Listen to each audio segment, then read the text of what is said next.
In 1925, a man walked into a hotel room in Paris, sat down with 6 of the city's top scrap metal dealers, and calmly told them he was authorized to sell them the Eiffel Tower. Not a model of it. Not a piece of it.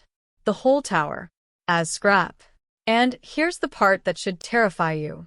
They believed him. One of them actually paid. This is the story of Victor Lustig, the man con artists still study today, because he didn't just pull this off once. He did it twice. Victor Lustig wasn't a random hustler. By the time he tried the Eiffel Tower scheme, he'd already spent 2 decades conning people across Europe and the United States. He spoke 5 languages. He'd worked ocean liners, running card games on rich passengers crossing the Atlantic. He had fake titles, fake business cards, fake everything. Lustig understood something most con artists miss. The biggest lies are the easiest to believe, because no one expects someone to be that bold. So in 1925, reading a newspaper, he noticed something interesting. Paris was complaining about the upkeep costs of the Eiffel Tower. It had only been built in 1889 as a temporary structure for the World's Fair, and decades later, people were still debating whether it should even stay standing. Rust. Repair bills. Public grumbling. Lustig read that and thought, what if the city really did want to get rid of it? He had fake government stationery printed, styled to look like it came from the French Ministry of Posts and Telegraphs.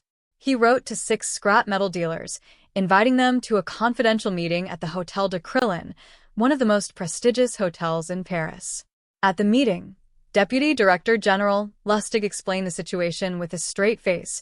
The Eiffel Tower was too expensive to maintain, the public was turning against it, and the government had quietly decided to tear it down and sell it for scrap. But, and this was the hook, it had to stay secret, to avoid a public backlash before the decision was official. He picked his target carefully. Among the 6 dealers was a man named André Poisson, ambitious, eager to break into Paris's inner business circles, a little insecure about his status. Lustig noticed that insecurity immediately. When Poisson seemed hesitant, Lustig did something brilliant. He didn't push harder. He leaned in and admitted, quietly, that his government salary was low, and that he could use a little extra encouragement to make sure Poisson's bid was the one selected. That's it. That's the whole trick. The moment Lustig asked for a bribe, Poisson stopped worrying about whether the deal was real and started worrying about whether he'd win it. Nobody double-checks a scam once they think they're the one getting away with something. Poisson paid for the tower and slipped Lustig a bribe on top of it. Lustig took the cash, boarded a train, and left the country immediately. Here's the twist.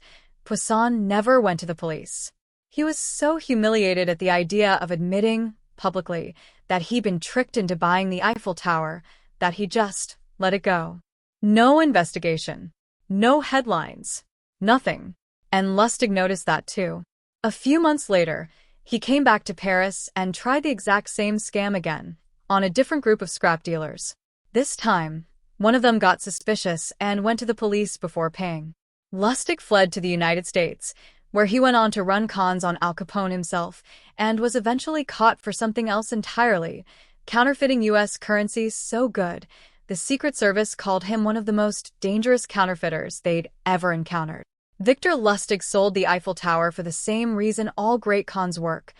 Not because people are stupid, but because shame keeps them quiet and confidence keeps them convinced. He didn't need a real tower. He just needed one man who wanted, badly enough, to believe he was finally on the inside. He died in Alcatraz in 1947, officially for counterfeiting, unofficially as the man who sold the Eiffel Tower. Twice.